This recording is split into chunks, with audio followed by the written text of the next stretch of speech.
Right now, the host of Facing South Florida, Jim DeFede, is joining us. And Jim, how critical is this debate tonight for these candidates? I think it's probably the most important debate that you're going to see in this cycle.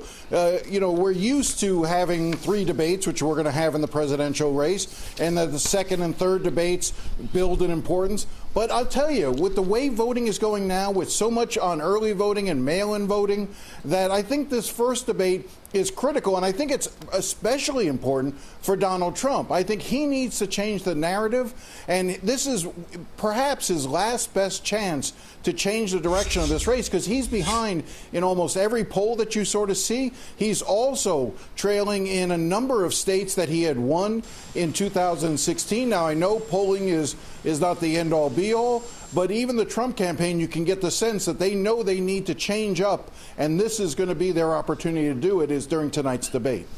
So, Jim, knowing what you know and what you're saying about what the campaigns know that they need to do tonight, what do you expect from each of these candidates?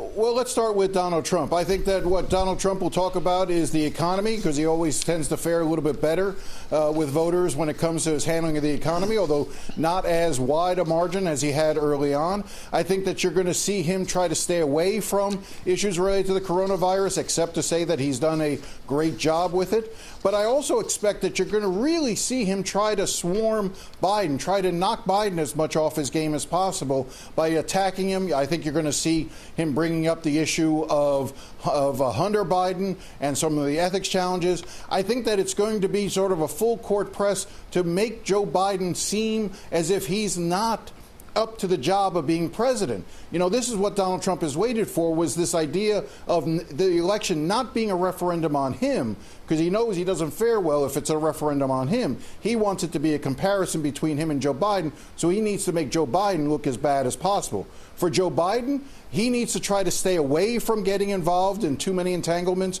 with Donald Trump. He needs to talk about health care. He needs to talk about those bread and butter issues, talk about the difference between Scranton and Wall Street, which I think you're going to hear a lot about tonight. And you're going to hear that more than anything from Joe Biden, is those tabletop issues. All right, Jim DeFede, thanks so much for your insight. Sounds like it's going to be some must-see TV. And, of course, you can watch tonight's debate from Cleveland right here on CBS4. Live coverage begins at 9 p.m.